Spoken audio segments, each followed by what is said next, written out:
Olá, meus amigos, sejam todos muito bem-vindos. Voltamos então agora com a parte 2, da aula do último capítulo do nosso livro. Nós vamos falar então sobre expiações terrenas. Lembrando então que esse capítulo ele foi dividido em 3 partes por conta da quantidade de casos, que a gente tem. E hoje nós estamos aqui, na parte 2, e vamos estudar ainda 5 casos na noite de hoje, tá bom? Mas antes da gente começar o nosso estudo, nós vamos então fazer uma oração, Então eu convido a todos que fechem os seus olhos. Vamos elevar agora as nossas vibrações a Deus e a Jesus, solicitando muita sabedoria e muita compreensão, que possamos estudar sem julgar, sem colocar as nossas opiniões, mas que possamos usar o relato desses espíritos que gentilmente compartilham as suas experiências conosco, para que nós possamos aprimorar os nossos estudos e para que nos utilizemos de seus exemplos para sermos melhores em nossa vida.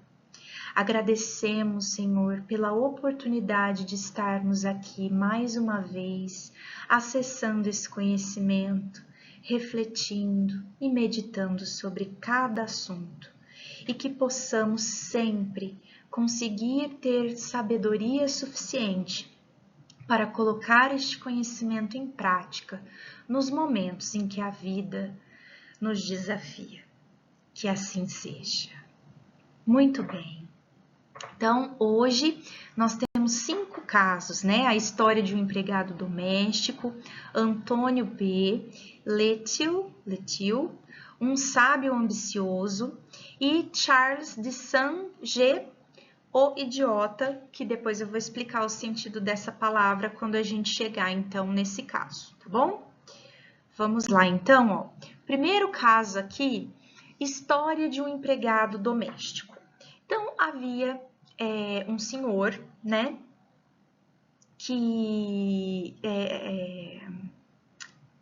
que era funcionário de uma família muito rica.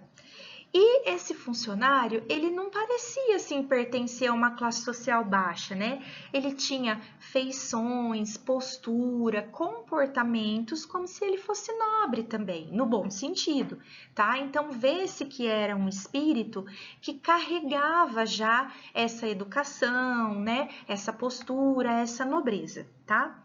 Bom, um dia esse funcionário viajou para sua cidade natal e ele morreu.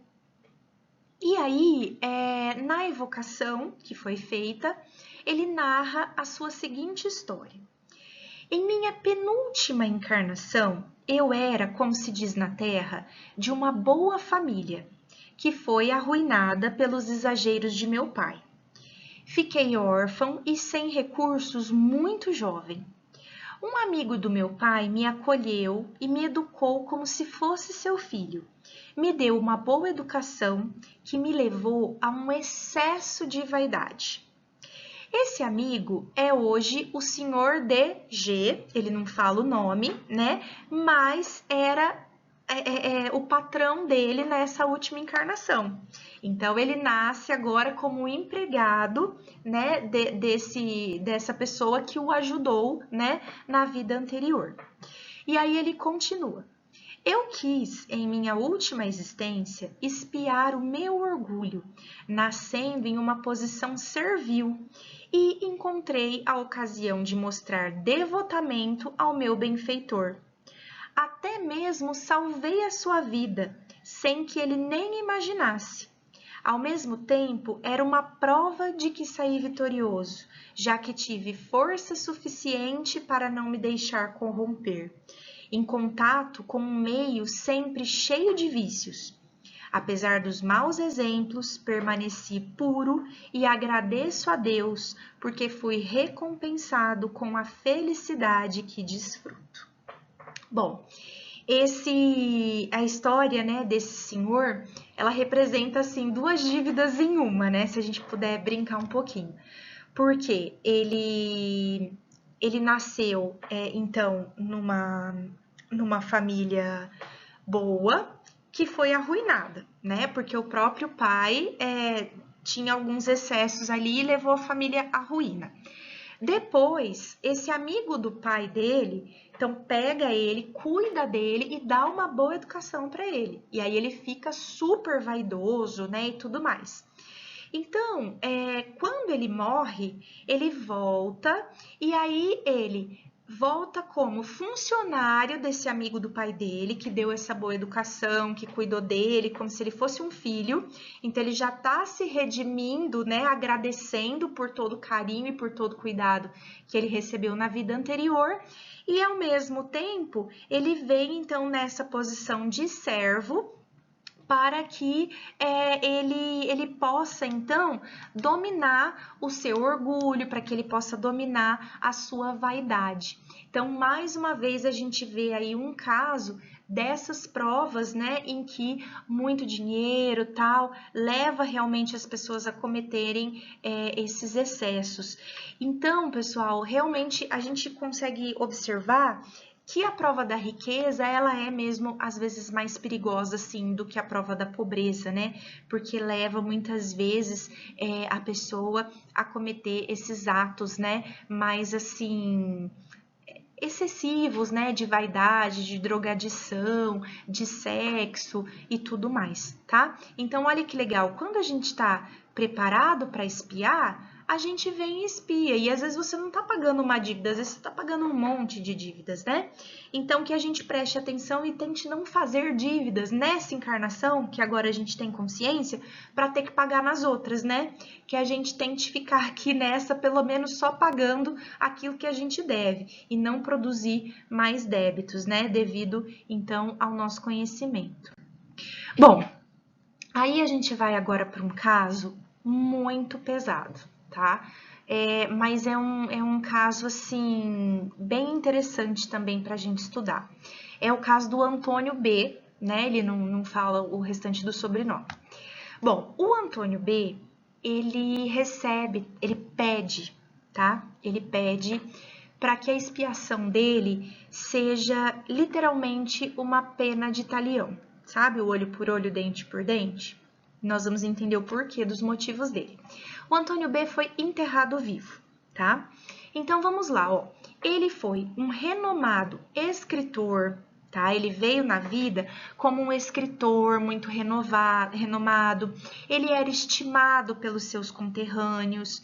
Ele exerceu com distinção e com integridade vários cargos públicos na Lombardia e ele morreu por mais ou menos em volta de 1850 de um ataque de apoplexia. Pessoal, a apoplexia, ela é um estado de morte aparente, que nem a gente tem a catalepsia, tá? Só que na apoplexia, a pessoa ela começa a manifestar alguns estados de decomposição, né? Então, cheiro, algumas feridas e tal. E aí, isso é muito fácil de confundir, né? Com uma morte real mesmo, né? Então, foi considerado como morte real e enterraram, né, o Antônio, tá? É lógico que hoje, tá, isso não acontece mais, os corpos são todos levados, né, para preparo, tal, todo mundo passa às vezes por autópsia, então a gente não precisa, né, se preocupar tanto com essa questão, mas era muito comum, poderia acontecer. Bom, 15 dias depois que o Antônio foi enterrado, então, eles viram que tinha um medalhão que tinha sido esquecido. E eles precisavam então desse medalhão e o seu corpo foi exumado. E aí, para qual surpresa, o cadáver estava remexido, né? Ele tinha se alimentado da própria mão, de fome ali, de desespero. Então é um caso horrendo. Eu confesso para vocês que eu fui lendo e meu estômago foi revirando um pouco e eu fui ficando bem desconfortável, tá? Com esse caso. Mas enfim, ele é evocado em 1861, então quase 11 anos aí, né, depois do que aconteceu, a pedido de um parente. E aí o Antônio explica, olha gente, que ele mesmo pediu a pena porque em uma outra vida ele enterrou viva a sua esposa, numa outra vida, tá? E aí, isso é o que é importante dizer. Para o Antônio ser enterrado vivo, porque ele enterrou viva a mulher dele, foi o que fazia sentido para ele.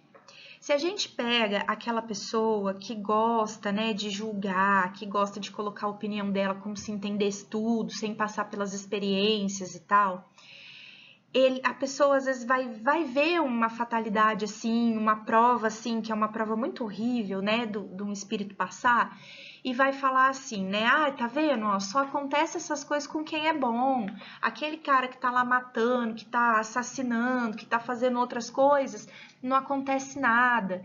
Então, vocês veem como que é importante a gente ter esse nível de consciência? Foi o próprio Antônio que pediu. Por que o Antônio pediu? Porque para ele foi o que fazia sentido.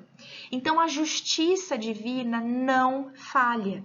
Se muitas vezes eu vejo uma pessoa que é muito boa e acontece uma coisa muito horrorosa na vida dela, não é porque Deus se esqueceu dela, gente, é porque ela tá acertando débitos. Tá? Por que o assassino, o ladrão, o estuprador, ele não tá ainda? Ele não sabe, não tem nem consciência do que ele tá fazendo de errado. Não é que ele não tem consciência. Ele sabe a diferença do certo e errado.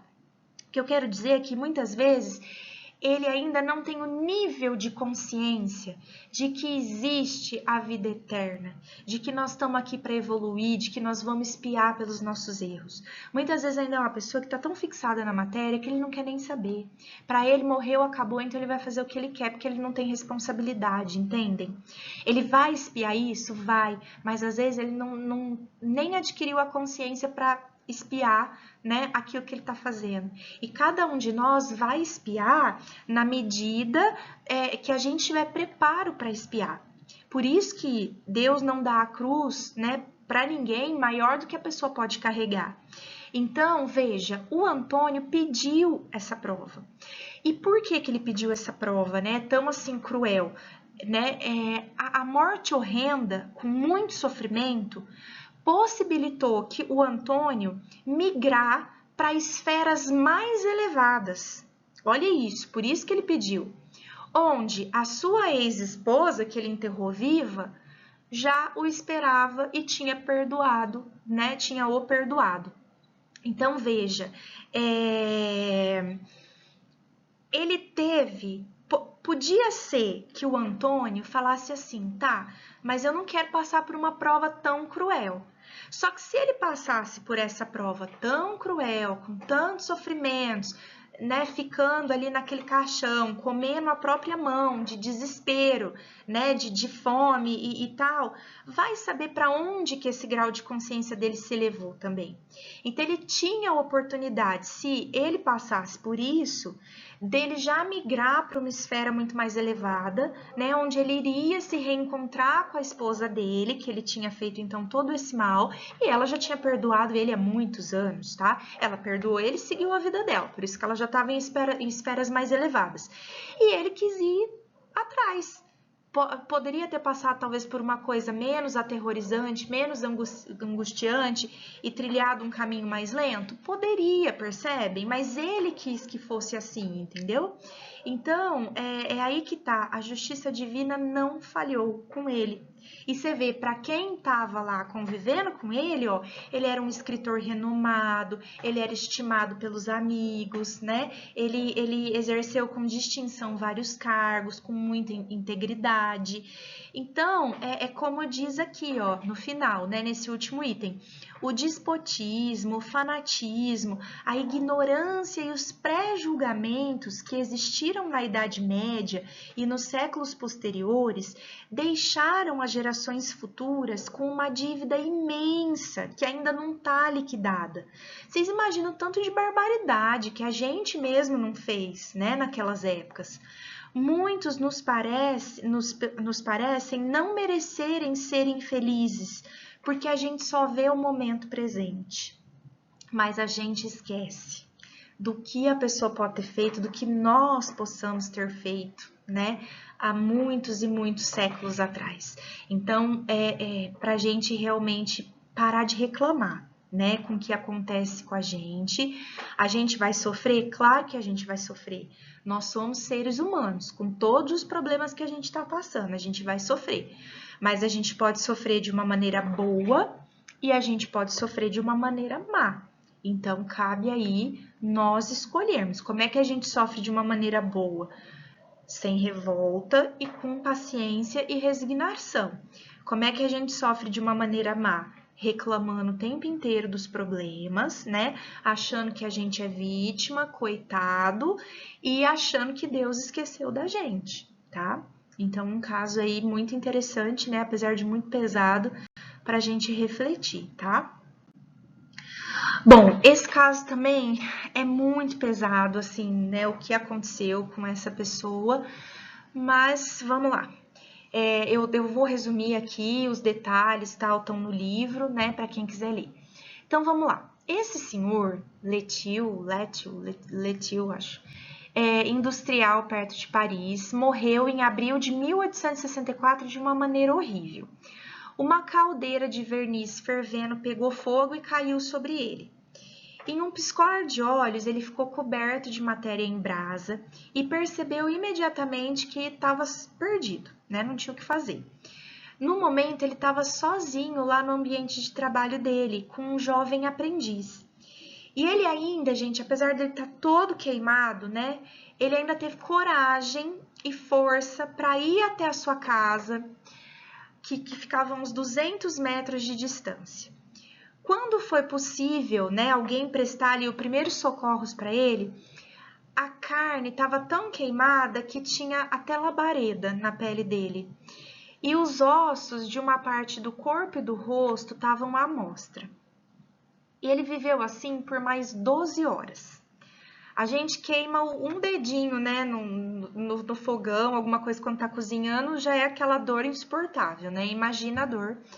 Então, ele viveu assim 12 horas no maior sofrimento, mas apesar de tudo, ele conservou toda a sua presença de espírito até o último momento, colocou em ordem seus negócios, com uma perfeita lucidez, conseguiu se despedir da família e tal. Bom, evocado poucos dias após sua morte, ele esclareceu que ele foi juiz da Inquisição. Na Inquisição, eles queimavam as pessoas vivas, né? Imagino o tanto de pessoas que não deve ter queimado. Mas o caso que mais marcou essa pessoa foi que ele tinha uma garota de 12 ou 14 anos, né? Lembram que naquela época ninguém tinha RG, certidão de nascimento certinha, então a gente achava, né, que a garota tinha entre 12 e 14 anos.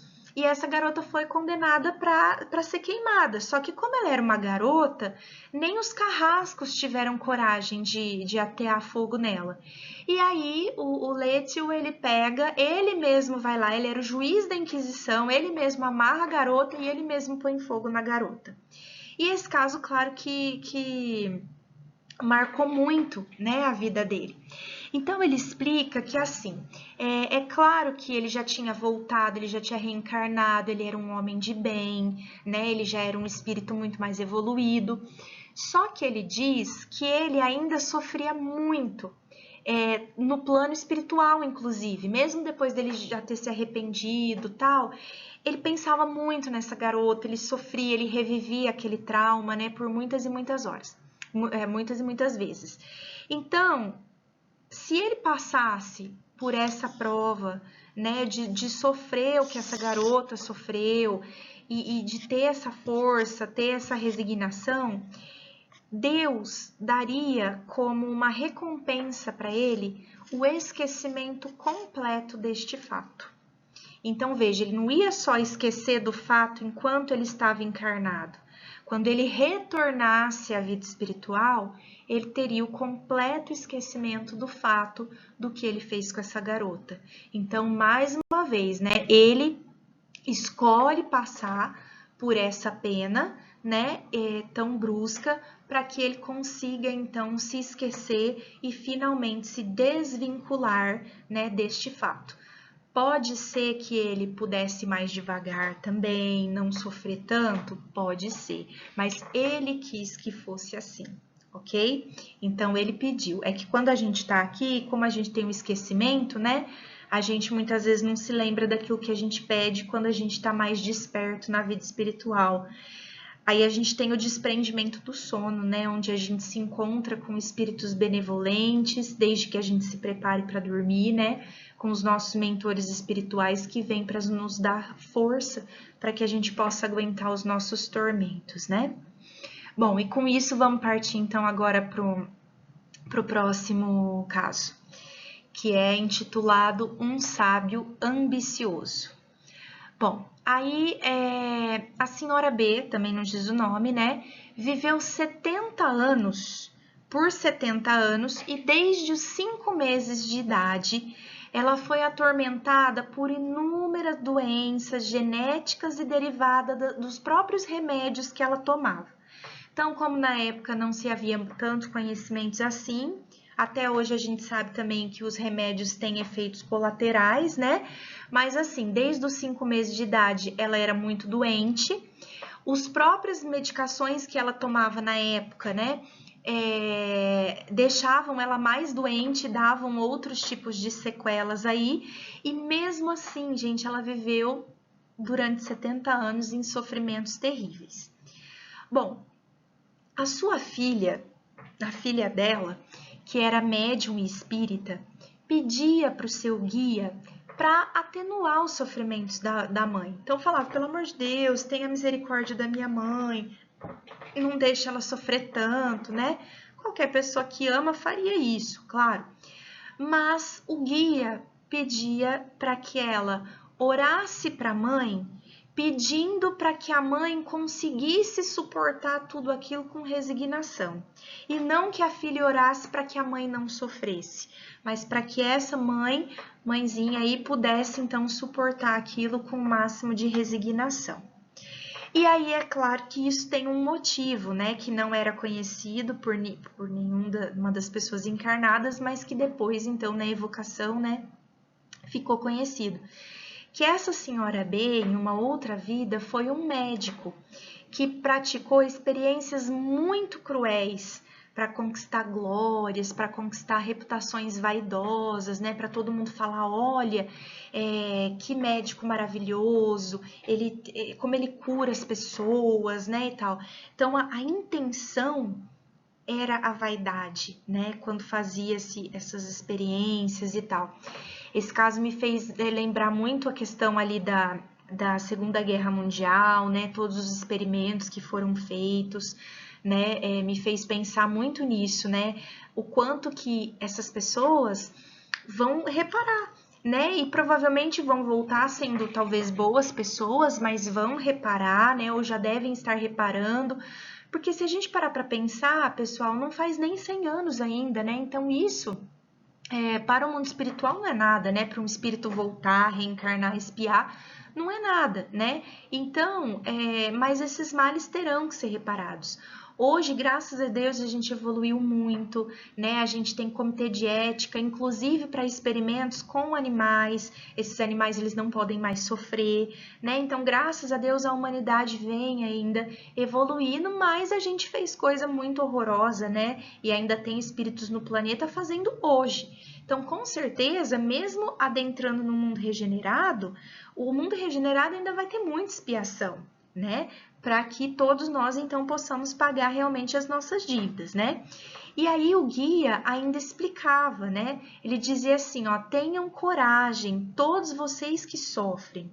Pensem no pouco tempo que dura sua existência material. Pensem nas alegrias da eternidade. Chamem para vocês a esperança, essa amiga devotada de todo o coração sofredor.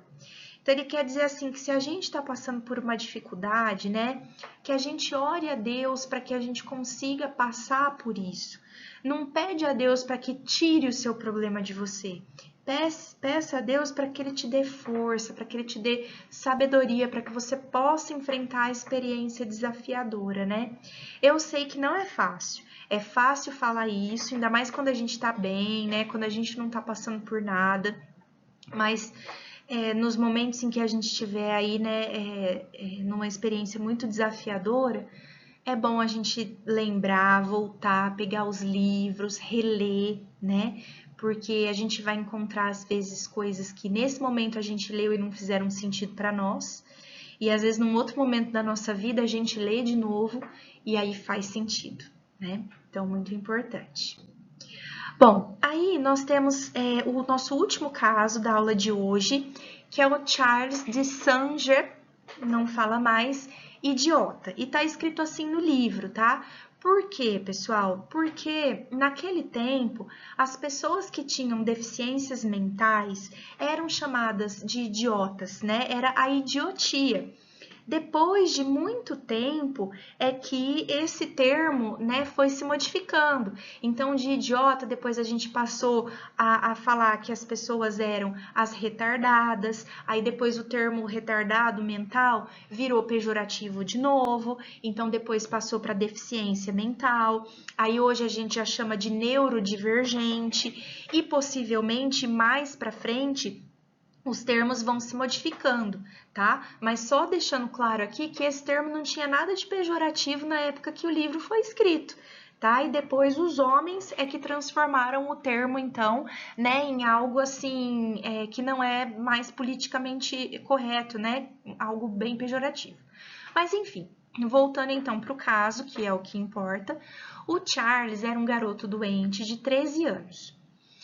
Quando ele estava encarnado, as suas faculdades intelectuais eram tão nulas que ele nem conseguia reconhecer os pais e mal podia se alimentar. O desenvolvimento do sistema orgânico dele, do corpo dele, tinha parado completamente. Gente, e olha que legal esse caso. O espírito do Charles, ele foi evocado ainda encarnado, ou seja, o Charles ele estava encarnado, preso naquele corpo que não funcionava e evocaram o espírito dele sob a orientação de São Luís, tá? E aí São Luís explica, né, que ele que ele tinha que passar, né, por essa experiência, claro, enfim, né, foi um espírito que tinha, né, através das suas condutas e das suas escolhas, prejudicou muita gente, deixou de fazer o bem, né, enfim. Mas o importante desse caso, porque depois a riqueza de detalhes todas, né, vocês vão ler, é que São Luís fala em nota depois, né? Essa evocação confirma o que sempre se disse sobre os idiotas, eu coloquei assim porque está escrito no livro, mas seriam os neurodivergentes hoje, né?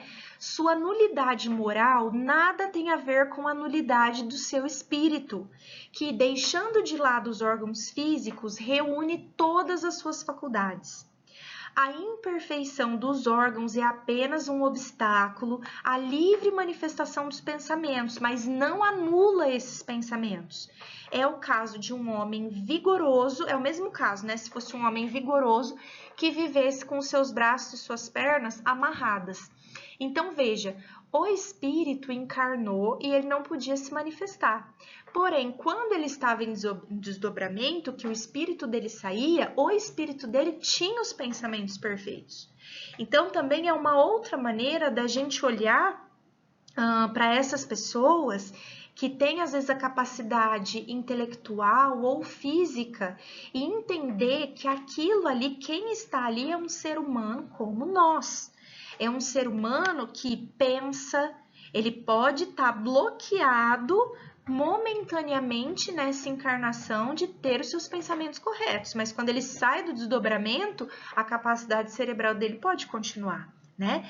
Então, é um espírito como todos nós. Nós não precisamos ficar, coitadinho, é muito sofrimento, é muita injustiça e tal. Nós vamos cuidar com todo amor, com todo carinho, vamos fazer o que a gente puder para ajudar. Porque vocês lembram da aula passada? Às vezes o espírito está passando, se sacrificando por essa prova também, não só para cumprir uma expiação, mas para ajudar quem é que está cuidando, né? Quem é que está cuidando dele. Então, pessoal, que a gente comece a olhar para todos os seres realmente como espíritos imortais e eternos, que têm as mesmas capacidades que nós e que só estamos em momentos diferentes da evolução e expiando as nossas dívidas em uma encarnação passageira que vai terminar rapidamente. Tá? Se a gente começar a pensar dessa forma, racionalizando os nossos problemas, em algum tempo, que aí vai variar de cada um para cada um, nós já vamos estar sentindo isso dentro da gente. E aí a nossa revolta vai acabando. E se a nossa revolta for acabando, a gente não faz mais dívida. Então a gente paga, né, mais rápido, com mais facilidade, com mais leveza as experiências desafiadoras que vêm pra gente, né? E aí a nossa evolução pode ser que ela se torne um pouco mais leve, um pouco mais suave, né? Porque Deus não quer ver a gente sofrer. Deus só tá ensinando. A gente sofre pela nossa teimosia, né? E aí devagar, devagar a gente vai então evoluindo juntos, ok? Muito obrigada, então, pela presença de vocês. Qualquer dúvida, estarei à disposição ali no nosso grupo do WhatsApp agora.